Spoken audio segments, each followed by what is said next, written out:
Le titre de ce livre, c'est L'homme spirituel. Il est écrit par le bien-aimé frère Watchman Nee. Nous sommes présentement à la 9e et grande partie de ce livre. Je répète, nous sommes présentement à la 9e et grande partie de ce livre. Chapitre 1 de cette 9e et grande partie, chapitre 1, petit 2, chapitre 1, petit 2. Quand Dieu créa l'homme, c'est ainsi qu'il le fit. L'homme que le Créateur a façonné n'était pas un être mécanique. On se souviendra que Dieu lui dit, tu pourras manger librement de tous les arbres du jardin, mais tu ne mangeras pas de l'arbre de la connaissance du bien et du mal, car le jour où tu en mangeras, tu mourras. En parenthèse, Genèse chapitre 2, versets 16 à 17. Comment Dieu lui donna-t-il cet ordre? Il usa de la persuasion, de la prohibition, mais jamais de la contrainte par la force. Si Adam était disposé à écouter et à ne pas manger du fruit défendu, c'était lui qui le voudrait ainsi. Mais s'il ne voulait pas écouter et mangea quand même de ce fruit, Dieu ne l'en empêcherait pas. C'est cela la libre volonté. C'est sur l'homme que Dieu fit reposer la responsabilité de manger ou de ne pas manger en vertu de sa volonté libre de toute entrave. Dieu n'a pas créé un homme incapable de pécher, de se rebeller ou de voler. S'il l'avait fait, c'eût été créé une machine. Dieu pouvait conseiller, interdire ou ordonner. Mais c'est l'homme qui était responsable des actes.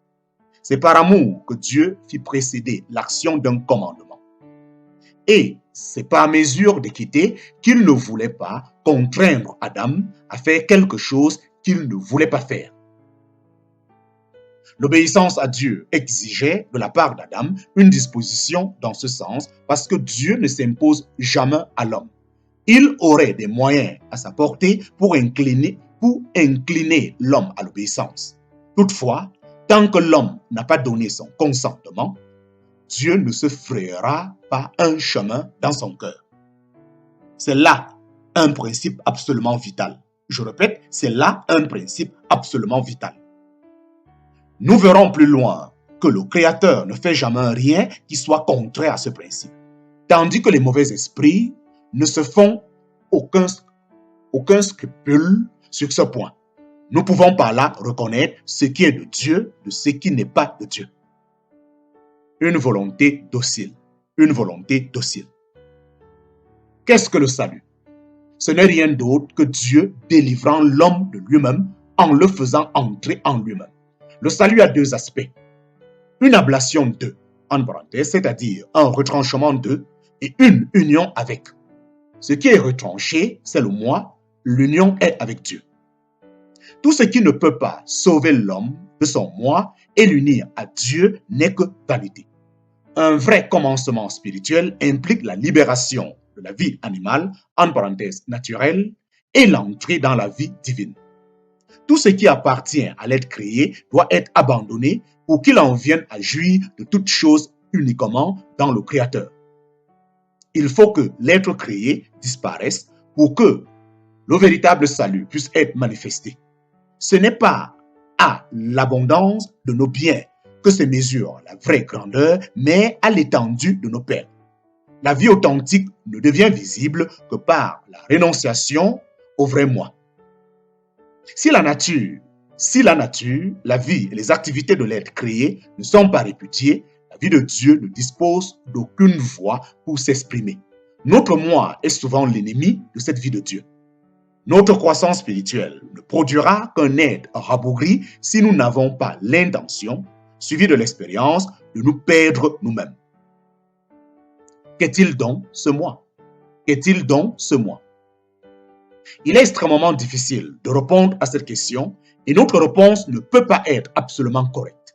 Mais si nous disons du moi qu'il est la volonté propre, nous ne serions pas loin de la vérité.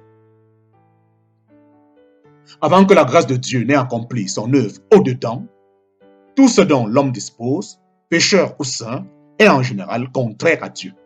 La cause en est que l'homme appartient au domaine naturel qui est l'exacte antithèse de la vie de Dieu. Le salut consiste donc à délivrer l'homme de sa volonté créée, naturelle, animale, charnelle, de sa volonté qui distille le moi, prenant par conséquent bien note de ceci. À côté du don que Dieu nous fait d'une vie nouvelle, le désistement de notre volonté en faveur de Dieu est l'œuvre la plus considérable de notre salut.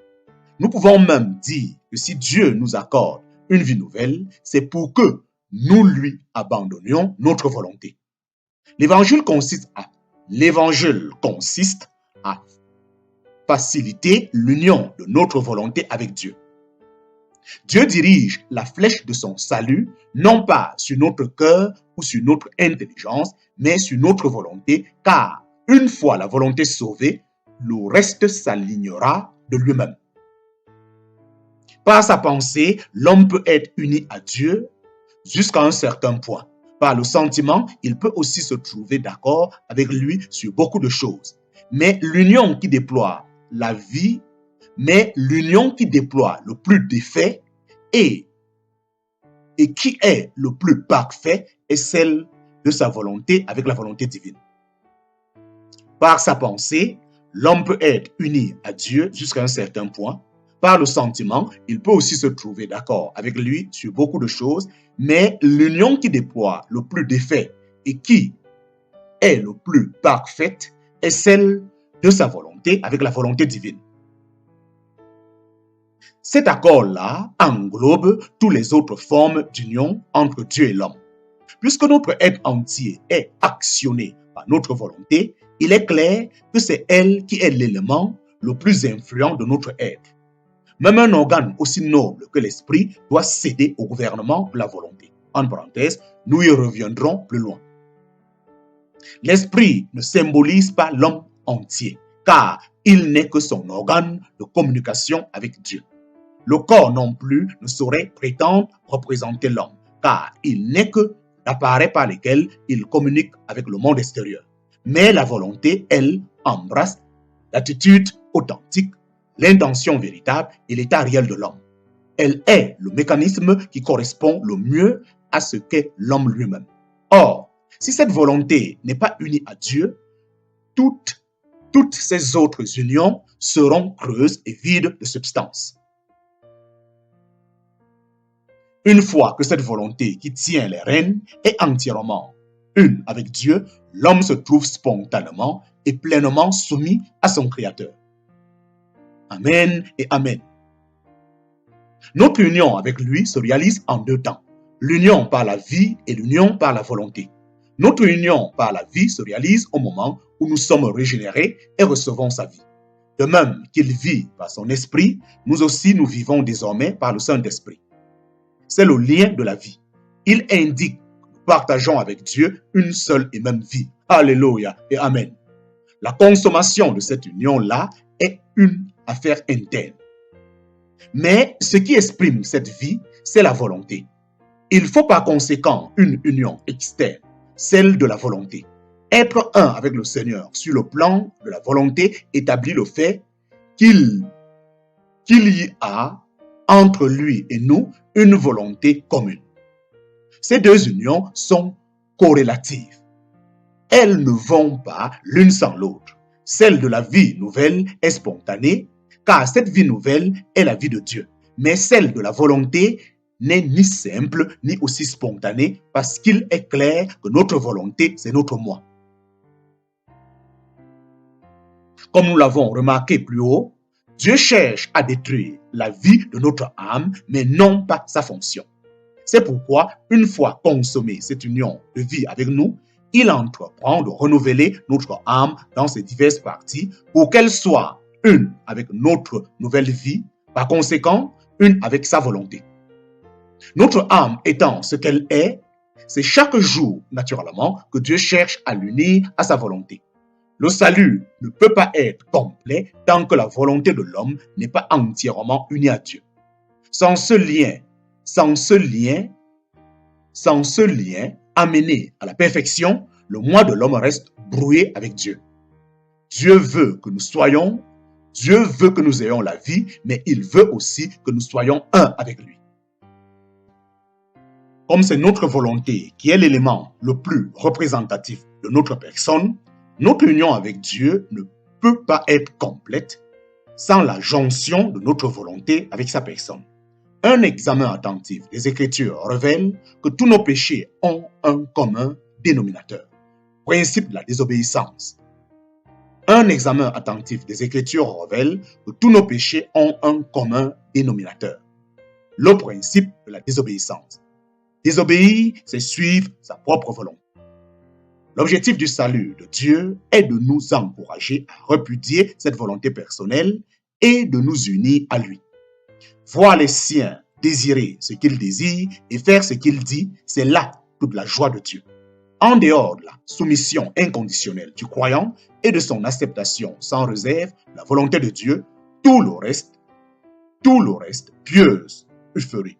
Tout le reste n'est que pieuse euphorie ou pensée recherchée qu'on prétend ou de la spiritualité. L'objectif du salut de Dieu est de nous encourager à répudier cette volonté personnelle et de nous unir à lui. Voir les siens désirer ce qu'ils désirent et faire ce qu'il dit, c'est là toute la joie de Dieu. En dehors de la soumission inconditionnelle du croyant et de son acceptation sans réserve de la volonté de Dieu, tout le reste n'est que pieuse euphorie ou pensée recherchée qu'on prend pour de la spiritualité.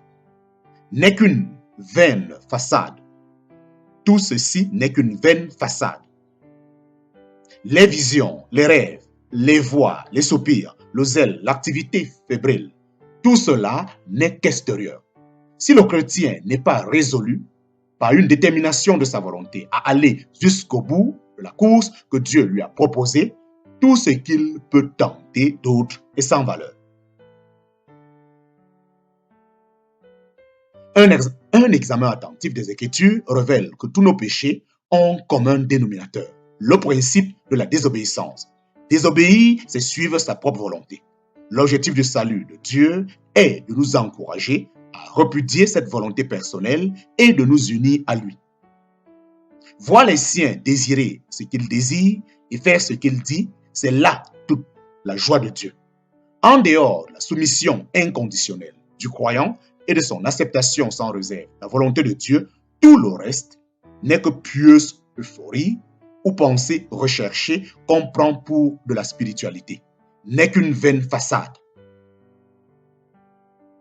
Les visions, les rêves, les voix, les soupirs, le zèle, l'activité fébrile, tout cela n'est qu'extérieur. Si le chrétien n'est pas résolu par une détermination de sa volonté à aller jusqu'au bout de la course que Dieu lui a proposée, tout ce qu'il peut tenter d'autre est sans valeur.